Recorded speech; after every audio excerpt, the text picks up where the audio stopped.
But first we move across to Ibu Medi from the Miners Association. Ibu Medi, silakan Bu.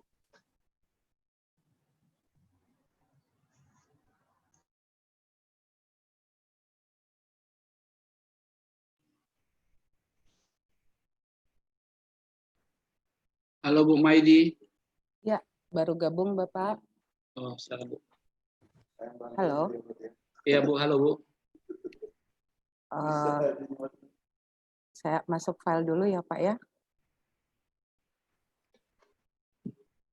Perhaps while the file is getting prepared, invite anyone to submit questions through the chat or through the question and answer form within Zoom. And we'll come to the questions at the end. Oke, selamat siang semua.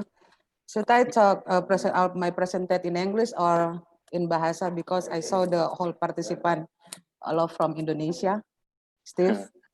Ya, silakan dalam bahasa Indonesia juga boleh. Nanti mungkin saya akan ada summary sedikit bagi yang belum bisa bahasa Indonesia di akhir. Bu Medi Okay. bisa di Zoom Bu? Ya, wait. Sudah kelihatan Bapak-bapak semua? Sudah Bu, terima kasih Bu. Oke, selamat siang. Assalamualaikum warahmatullahi wabarakatuh. Salam sejahtera, salam sehat buat semuanya. Kami dari Asosiasi Penambang Nikel Indonesia ingin mempresentasikan sekilas tentang outlook nikel industri sejak 2017 berdiri smelter sampai hari ini per bulan Juli 2020. Yang akan kami bahas di sini adalah bagaimana Indonesia Nickel Industry Outlook. Pembahasan kami adalah pertama mengenai dasar hukum, kemudian ketahanan, kondisi saat ini mengenai permasalahan tata kelola nikel, potensi penerimaan dan kerugian negara, penggunaan surveyor, penguasaan trader, kemudian masukan dan kesimpulan dari APNI. Konsep penguasaan negara atau sumber daya alam, mungkin ini nggak perlu lagi kita bacakan karena tadi saya disampaikan oleh moderator, saya dikasih waktu 15 menit terkait masalah aturan, semuanya mungkin sudah tahu. Kemudian yang paling penting adalah bagaimana kita menjalankan pasal 33 Undang-Undang Dasar 45 mengenai keterkaitan penguasaan sumber daya alam Indonesia. Ini saya skip aja. Nah, kemudian dasar hukum peningkatan nilai tambah. Mulai dari Undang-Undang Dasar Nomor 4 2009 sampai Undang-Undang atau Permen terbaru dan Undang-Undang Nomor 3 tahun 2020. Mungkin ini saya skip aja. Saya tahu semuanya sudah paham mengenai undang-undang yang terbaru. Oke. Yang perlu kami sampaikan di sini karena APNI adalah berbicara penambang nikel nasional, IUP OP dan smelter yang telah beroperasi itu ada terbagi di beberapa provinsi, terkhusus IUP atau IUP Penambangan Nikel Indonesia, itu totalnya ada 290 IUP terbagi di 6 provinsi. Yaitu di Sulawesi Tenggara, Sulawesi Tengah, sebagian Sulawesi Selatan, Maluku, Maluku Utara, Papua, dan Papua Barat. Kemudian mengenai cadangan, tadi juga sudah disampaikan oleh Minerba, mengenai total sumber cadangan Indonesia, baik sumber daya sekitar 11,7 miliar ton untuk nikel ore, kemudian cadangan yang sudah terukur ada sekitar 4,5 miliar ton terbagi di beberapa provinsi yang sudah saya sebutkan tadi. Ini distribusi smelternya yang sudah terbagi di beberapa provinsi. Kemudian ini data update terbaru, kami baru webinar juga kemarin dengan Shanghai Metals Market bagaimana distribusi atau nickel pig iron demand and supply balance dari Indonesia. Itu terbagi dari 5 provinsi, baik dari Indovero, kemudian dari Morowali, Tsingshan Group, dari Telung, dari Huadi, maupun dari Halmahera. Ini saya skip aja. Nah, volume import nikel pig iron maupun ferronikel ke Cina sejak 2017 sampai Mei 2020 memegang peranan sekitar 73,1% dari total supply dunia. Ini yang mungkin agak sedikit fantastis. Kami langsung mendapatkan data ini dari custom Cina, di mana dari tahun 2017 sampai 2020, April 2020, total quantity nickel pig iron atau ferronikel sudah mencapai 4 juta ton dengan value 6,2 miliar dolar. Untuk Fed Cina 13%, kemudian MFN duty 2%. Total yang didapatkan oleh negara Cina dari ekspor ferronikel atau nickel pig iron dari Indonesia sebesar 13 triliun rupiah. Pertanyaannya, Indonesia dapat apa di sini? Lanjut. Dari konsumsi ferronikel 4 juta ton, artinya menggunakan nikel ore sebanyak 40 juta ton. Kalau 40 juta ton ini dengan market internasional, itu saat ini dengan kadar 1,8 karena semua smelter hanya menerima kadar 1,8. Harga saat ini di market internasional sekitar $60 FOB price, sehingga kontribusi sektor pertambangan nikel dari 10% royalti, kemudian 10% biaya keluar dengan PPh 1,5%, itu sebesar 7,7 triliun rupiah. Ini dasar kebutuhan nikel ore dari yang sudah kami data sejak tahun 2020 sampai 2024. Untuk tahun 2020 saja penggunaan nikel ore itu sekitar 46.719.500 wet metric ton. Ini yang sudah kami kompilasi untuk beberapa perusahaan. Untuk penggunaan nikel ore ada di sini tahun 2020 sampai 2024 dengan kebutuhan nikel ore 1,8%. Di tahun 2020 itu sekitar 46 juta ton, kemudian 2021 71 juta ton, 2022 sampai meningkat 140 juta ton. Kemudian tahun 2023 dan seterusnya sampai 2024 sekitar 157 juta ton. Tadi pagi kami webinar juga mengenai cadangan dengan Minerba. Kalau setelah kami kompilasi data dari Minerba, itu sampai di 2024 sekitar 200 juta ton lebih malah. Lebih tinggi dari yang sudah APNI data. Dari 46 juta ton, kita lihat di 46 juta ton nikel ore, itu hanya menggunakan kadar tinggi. Tadi dari Minerba juga sedikit mempresentasikan bahwa benar smelter hanya bisa bertahan selama 7 tahun jika hanya menggunakan kadar tinggi. Karena dari data cadangan 4,5 miliar ton terbagi dari kadar 1,7% hanya 930 juta ton, kemudian kadar di bawah 1,7% itu di sekitar 3,6 miliar ton. Artinya kalau misalnya para smelter hanya menggunakan nikel ore kadar tinggi, itu kita bisa lihat di tahun 2020 46 juta ton, mendapatkan satu ton nikel ore kadar tinggi harus membuang 2 ton nikel kadar rendah. 46 juta ton kadar tinggi membuang 93 juta ton kadar rendah. 71 juta ton kadar tinggi membuang 143 juta ton kadar rendah. Dan seterusnya. Jika smelter bisa menggunakan kadar di bawah 1,7, smelter ini bisa bertahan di atas 18 tahun. Tapi jika smelter hanya menggunakan kadar di atas 1,7%, maksimal bertahan hanya 7 tahun. Oke. Dari tadi yang kami coba sampaikan, cadangan terbuang karena dari kadar 1,8 membuang 2 ton kadar rendah, 93 juta ton ini kami coba hitung, cadangan terbuang 93 juta ton. Jika harga 1,65, artinya di bawah 1,7, harga internasional saat ini di $45. Kami coba sedikit bikin hitungan, dengan harga $45 kadar rendah di bawah 1,7, devisa negara yang bisa teroptimalkan sekitar 58 triliun. Pendapatan negara dari biaya keluar, biaya masuk, royalti dan PPh sekitar 12 triliun rupiah. Ini dan seterusnya, mungkin bisa dilihat. Jadi saya tidak perlu membaca semua angka-angka ini. Selanjutnya, perbandingan kontribusi royalti. Saat ini dengan harga HPM, yang walaupun sampai saat ini smelter tidak bisa menerima harga HPM, dengan harga HPM saja untuk kadar 1,8 sekitar $30,15 di kadar 1,8% dengan MC30. Jika kita berhitung dengan kontribusi royalti, dengan harga HPM di $30 dengan harga ekspor di $60. Artinya kontribusi royalti untuk harga HPM sekitar 2,2 triliun. Jika untuk di luar negeri atau untuk ekspor sekitar 8,4 triliun. Artinya ada selisih 6,1 triliun. Kemudian komparasi harga biji nikel lokal maupun ekspor. Untuk yang tadi 46 juta ton di tahun 2020, harga internasional di 1,8, kemudian harga HPM, kemudian harga domestik. Artinya nih harga ya kontrak yang terjadi.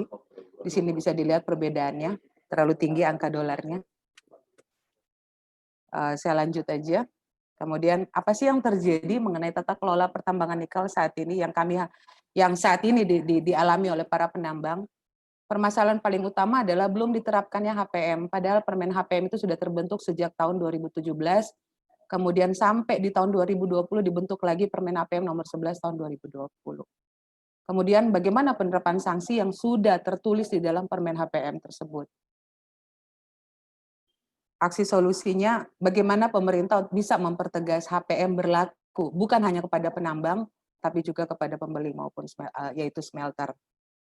Kemudian bagaimana sanksi tegas yang sudah diatur dalam Permen 11 2020. Kemudian bagaimana juga penggunaan surveyor yang mengeluarkan laporan hasil verifikasi. Kemudian bagaimana mengakomodir floor price-nya, karena dari HPM itu ada batasan sampai 3%, dan lain-lain. Apa sih yang terjadi dengan kondisi di mana smelter hanya menerima kadar tinggi? Kondisi saat ini di pertambangan adalah terlalu banyak terjadi tumpang tindih lahan IO.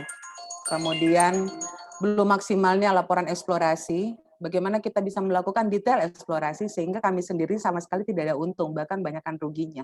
Karena untuk biaya kos produksi dengan harga jual itu tidak balance. Kemudian kondisi banyak terjadi maraknya tambang ilegal, ada kasus menambang di hutan lindung, kemudian ada kasus menambang di blok-blok valley yang judulnya masih status quo, kemudian terjadinya kerusakan lingkungan. Yang paling utama di sini banyak banget terjadi pelanggaran ketentuan terkait kawasan hutan.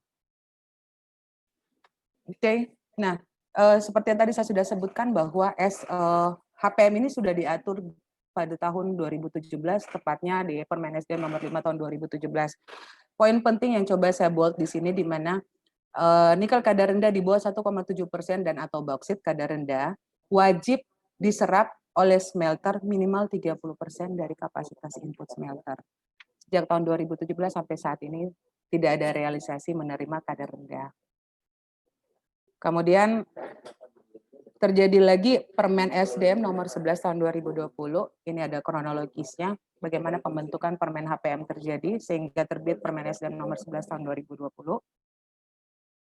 Poin-poin pentingnya adalah bagaimana penetapan HPM, kemudian harga biji nikel menjadi harga batas bawah, kemudian semua pihak wajib mengacu pada harga HPM, kemudian formula harga patokan diatur dalam Kepmen karena SDM mengeluarkan Kepmen setiap bulan. Kemudian kewajiban verifikasi produk dengan surveyor pelaksana karena sampai saat ini kebanyakan kargo yang kita kirim itu rata-rata 70% kena reject karena perbedaan surveyor. Kemudian tidak adanya surveyor umpire atau wasit karena pada saat di pelabuhan muat dengan pelabuhan bongkar selalu terjadi selisih. Dan mau nggak mau kami harus menerima hasil akhir dari surveyor di pelabuhan bongkar. Kemudian sanksi bagi yang tidak mengacu kepada HPM. Sanksi ini yang kami pertanyakan, apakah ini sanksi hanya berlaku untuk kami, para penambang, bagaimana dengan pihak smelter? Secara gambarannya, ini yang terjadi mengenai harga biji nikel untuk domestik. Garis biru ini adalah harga internasional. Kita berbicara untuk kadar 1,8%. Harga internasional untuk kadar 1,8 itu harga sampai $60 FOB. HPM, halo? Halo? Silakan Bu, silakan Bu. Silakan Bu. Oh, sorry, lah signal. Untuk yang HPM itu di garis warna orange, itu sekitar $30.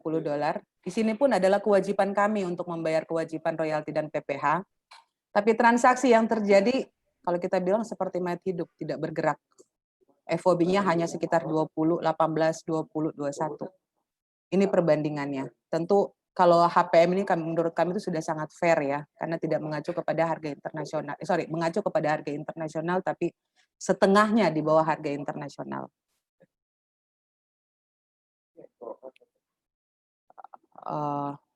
Oke.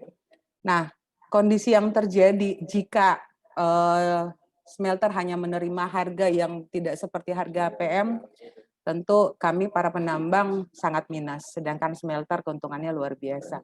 Tapi jika transaksi bisa dilakukan dengan harga HPM, artinya sudah fair antara smelter maupun penambang. Poin pentingnya dalam kontrak biji nikel lokal saat ini adalah satu, kontrak merupakan kontrak standar. Jadi kami sampaikan di sini, kami para pihak penambang seakan-akan tidak ada kesempatan untuk bernegosiasi. Artinya pihak smelter atau pihak trader smelter hanya memberikan kontrak. Jika kami tidak mengikuti harga kontrak atau kadar di kontrak, ya istilahnya bagi mereka ya sudah, kalau nggak mau ya nggak bisa beli. Jadi bisa berpindah ke penambang yang lain. Kemudian kadar biji nikel itu minimal 1,8%. Harga saat ini CIF 27, sedangkan harga HPM untuk FOB itu di 30. Sedangkan smelter saat ini hanya menerima CIF 27. Bonus penaltinya sekitar $7 per poin. Artinya jika kadar yang kami kontrak di 1,8% dan kami membayar pajak sesuai HPM di kadar 1,8% untuk hari ini sekitar $3, jika smelter, pihak surveyor smelter menetapkan kadar kami di bawah 1,8%, contoh di kadar 1,6%, artinya harga 27 ini dipotong $14. Kemudian ditambah lagi dengan kandungan SIO MGO di antara 2,5 sampai 3, mendapat potongan lagi sekitar $3. Untuk MC ini sudah normal. Kemudian yang paling penting di sini adalah jika kandungan nikel di bawah batas minimum maka dianggap reject dan kargo tidak dapat dikembalikan. Artinya kargo reject itu tidak bisa kami ambil, tapi kalau kami ingin mengambil kembali, kami dibebankan sekitar $2 per ton. Kemudian surveyor yang dipergunakan adalah Intertek yang sampai saat ini kami tahu belum terdaftar di Kementerian Perdagangan maupun Kementerian SDM. Kemudian kontrak selama ini tidak pernah kami direct kontrak ke pabrik, selalu ditunjuk melalui trader. Oke, ini harga update per hari ini. Untuk 1,8% FOB, harga internasional sekitar $60. Kalau di sini FOB hanya sekitar $18 sampai $20. Harga ICAF untuk 1,8 di $71, sedangkan harga sekarang di Indonesia hanya $27. Ini harga HPM untuk bulan Juli, yang bulan Agustus mungkin minggu depan baru bisa dipublish. Di 1,8% kita membayar pajak sesuai harga FOB HPM yaitu 30,15. Jika royalti 10% dengan PPh 1,5%, artinya kita membayar sekitar $3,1. Lanjut, ini biaya produksi kami. Untuk mendapatkan 1 ton nikel ore dengan segala kewajiban, total cost untuk menambang 1 ton nikel ore sekitar rata-rata $21,79. Kalau harga menambang $21,79, bagaimana mungkin kami menjual untuk CAF sekitar 26 sampai 27. CAF 27 ongkos tongkangnya sekitar 5 sampai 6, bahkan ada yang $8. Artinya kami menjual FOB-nya hanya sekitar $20. Berarti di sini minus. Ini perbandingan harga sejak Januari sampai bulan Juli rata-ratanya untuk kadar 1,8%, baik lokal maupun HPM. Harga kontrak di sini dengan harga HPM. Komparasi harga biji nikel lokal versi untuk ekspor. Tadi saya sudah sampaikan untuk tahun 2020 konsumsi smelter sekitar 46 juta ton wet metric ton. Selisih perbandingannya bisa dilihat angka-angkanya terlalu tinggi, jadi saya nggak perlu menyebutkan lagi, semua bisa lihat di sini. Kami coba membandingkan karena ada beberapa smelter yang menyampaikan kenapa harga ore rendah, karena biaya untuk membangun pabrik di Indonesia, kemudian baik gaji maupun biaya listrik, kemudian pembebasan lahan, katanya terlalu tinggi di Indonesia. Kami coba mengcompare baik harga raw material yaitu nikel ore, kemudian upah minimum, kemudian listrik per kWh, kemudian lahan di Indonesia. Pertama, dari raw material. Kita mengcompare baik harga FOB dengan FOB. Di Indonesia, FOB-nya hanya diterima sekitar $20, kalau kita ke Cina sekitar $60. Ini di kadar 1,8%. Kalau CAF, smelter lokal hanya menerima $27.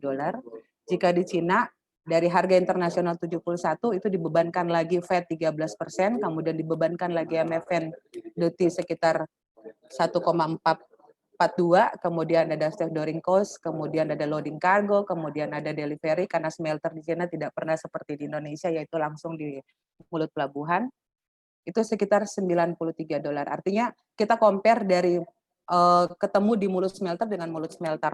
Mulut smelter di Cina hanya menerima 27, kalau mulut smelter di Indonesia hanya menerima 27, kemudian mulut smelter di luar, atau contohnya di Cina sekitar 93 per 1 ton nikel ore. Ini adalah gambaran upah minimum, kami coba compare Indonesia kemudian dengan negara lain.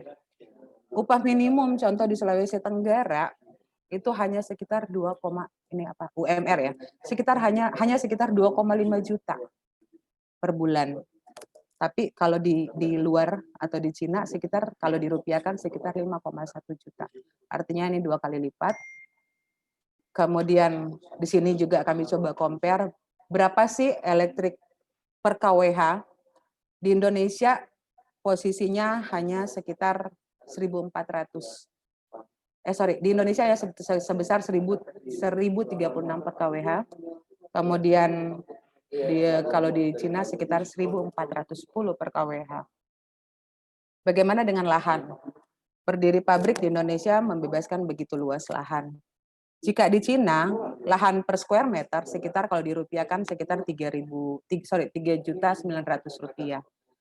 Kalau di per meter square, kalau di Indonesia hanya sekitar 150 juta sampai 200 juta per hektar.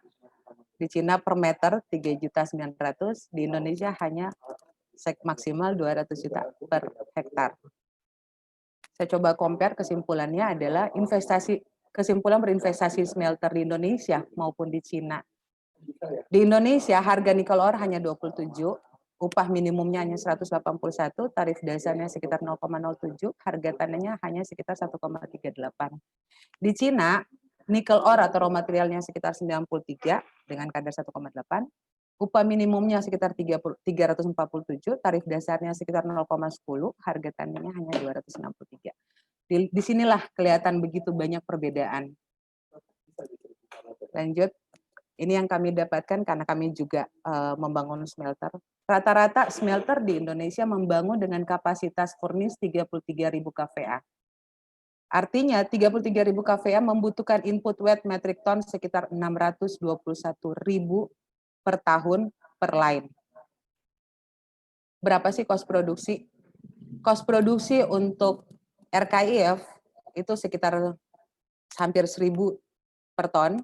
Kalau 850 per ton, kalau blast furnace sekitar 1.000 per ton. Total profitnya per satu line sekitar 48 juta dolar per line per tahun. Oke. Kami coba meminta data dari Kementerian Keuangan, insentif fiskal dan non fiskal. Mungkin bisa dibaca sini karena begitu banyak beberapa fasilitas-fasilitas yang didapatkan oleh smelter. Kemudian kebijakan fiskal untuk subsektor pertambangan, khususnya nikel. Ini adalah kewajiban-kewajiban kami para penambang, kemudian inilah kewajiban para smelter. Kami coba membedakan untuk kewajiban-kewajiban yang harus kami bayarkan, ini adalah para penambang, kemudian ini adalah smelter.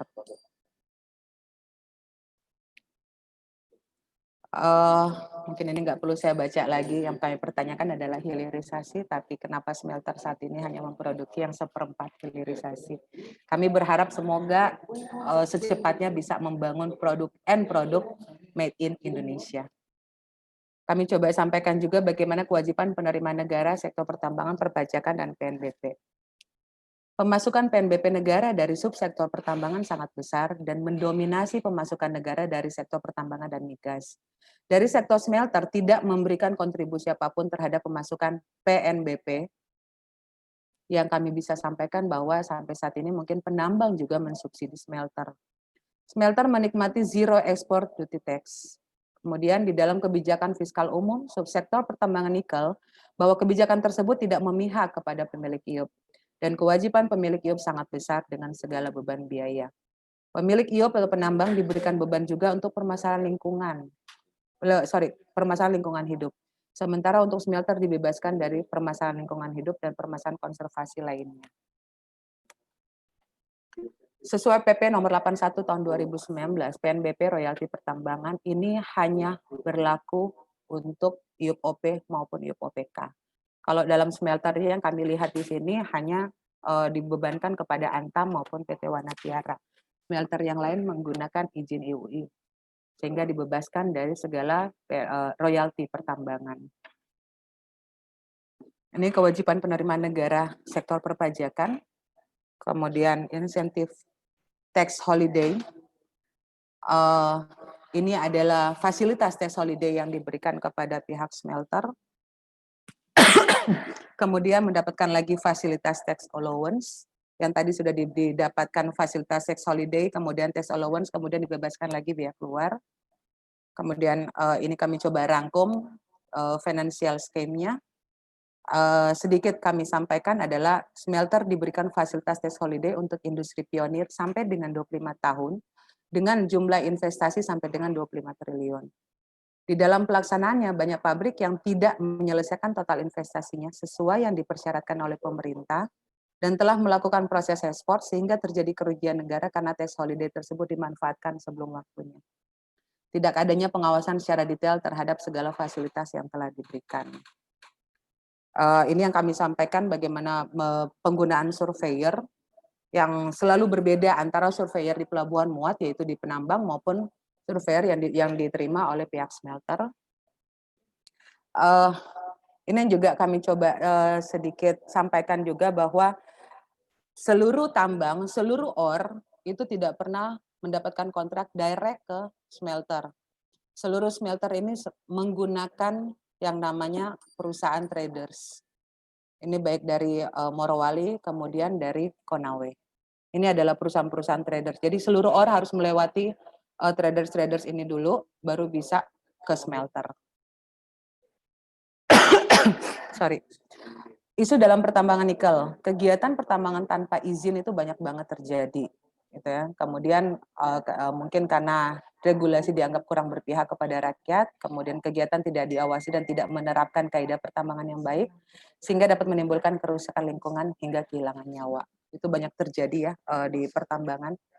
Kemudian saya coba biar lebih mempercepat, saya baca aja yang saya sudah garis bawahi di bold merah. Peningkatan nilai tambah yaitu diperlukan harmonisasi IUP dalam Undang-Undang Minerba dan IUI, Undang-Undang Perindustrian, agar tidak terjadi tumpang tindih perizinan yang memberikan beban ganda pada pemegang izin dan memperketat pengawasan pembangunan smelter. Kemudian khususnya untuk nikel, harga biji nikel yang sampai saat ini tidak sesuai dengan HPM. Kemudian dampaknya adalah munculnya tambang ilegal akibat larangan ekspor kemarin yang begitu banyak kargo tertinggal dan permintaan smelter untuk kadar yang tinggi. Bu Meti, mungkin waktunya mulai tinggal 2 lembar ya, lagi, Bapak. Baik, Bu. Baik. Oke. Ini tinggal conclusion-nya aja, Steve. Oke, permasalahan nikel yang coba kami suarakan adalah pertama, disparitas harga lokal antara harga FOB dengan harga CIF, sedangkan harga internasional FOB-nya 60, CIF-nya sampai 95. Selisih harganya sampai $40 baik luar maupun di lokal smelter. Seluruh smelter yang beroperasi di Indonesia hanya melakukan kontrak pembelian nikel kadar tinggi. Yang tadi saya sampaikan hanya menggunakan kadar di atas 1,8%.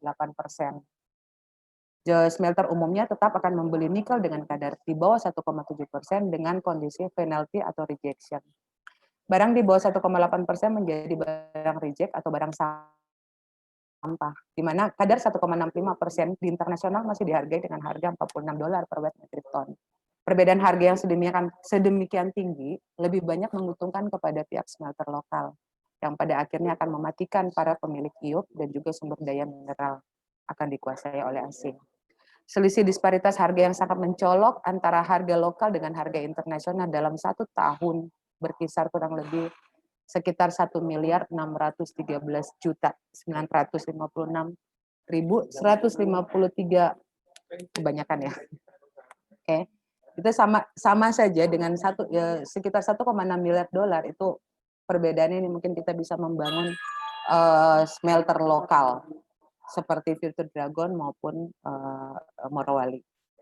permohonan APNI untuk tata niaga nikel, satu, memberikan sanksi tegas untuk transaksi penjualan biji nikel di luar HPM.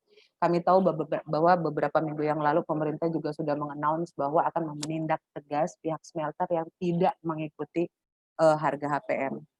Kemudian untuk menjaga cadangan nikel ore, kami memohon juga untuk pemerintah mengeluarkan aturan bagaimana melarang pengeluaran ore di atas 1,8%. Artinya maksimal transaksi hanya boleh di kadar 1,8%. Untuk kadar yang tinggi bisa di blending untuk kadar yang rendah. Ini demi menjaga ketahanan cadangan biji nikel yang mayoritasnya adalah kadar rendah. Kemudian wajib menggunakan surveyor yang direkomendasikan atau terdaftar di Kementerian SDM. Jadi kami para penambang nggak bayar 2 kali. Pemilik smelter wajib menyerahkan data kepada pemerintah kebutuhan bahan baku atas biji nikelnya per tahun dengan memilah antara on supply dari IUP yang dimiliki smelter atau dan dikuasainya dengan membeli dari IUP-IUP sekitar. Pemilik IUP wajib mematuhi regulasi yang ada terkait cadangan nikel dan RKAB harus berdasarkan kepada hasil pengeboran di setiap IUP. Kemudian nomor 6, kebutuhan biji nikel smelter akan direfleksikan di dalam RKAB dari masing-masing pemilik IUP. Rekomendasi dari kami adalah pemerintah melibatkan kami untuk ikut memberikan rekomendasi dan memverifikasi para perusahaan IUP nikel sebelum dikeluarkannya LHV surveyor, karena di sini banyak terjadi ilegal atau kargo yang tak bertuan. Kemudian kedua, para penambang nikel yang tergabung di dalam APNI akan mengkonsolidasikan produksinya dengan kebutuhan dan pasokan suplai pabrik secara berkala melalui SDM baik pusat maupun ke daerah. Kemudian dilakukan audit berkala terhadap IUP nikel dan smelter terkait kontrak dan suplai biji nikel. Kemudian pemerintah harus menjatuhkan sanksi kepada pemilik IUP maupun smelter yang melakukan transaksi di luar dari harga HPM, karena ini sudah tercantum dalam Permen SDM nomor 11 tahun 2020. Kemudian kami meminta juga SDM harus menempatkan nikel sebagai cadangan strategis nasional. Nomor 6 adalah bagaimana pelaksanaan sanksi yang sudah tertulis di dalam Permen SDM nomor 11. Kemudian kami juga bisa menjadi mata dan saksi di lapangan untuk memantau perdagangan biji nikel. Mungkin itu yang bisa kami sampaikan. Mohon maaf jika ada salah dalam penulisan, kemudian salah ada dalam pengucapan. Sebelum dan sesudahnya kami ucapkan terima kasih. Assalamualaikum warahmatullahi wabarakatuh. Selamat sore, salam sehat semua. Terima kasih banyak, Bu Medi.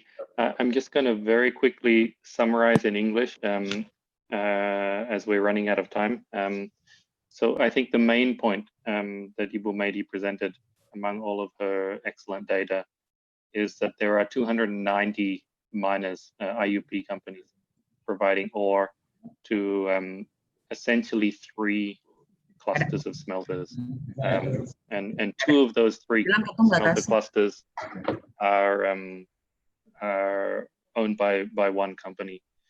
So this creates a significant imbalance in the market, and that's leading to a lot of pressure on miners. So the operating cost for a mine is about $21 per ton of ore, and then there's only a very small margin available to the miners based on that operating cost.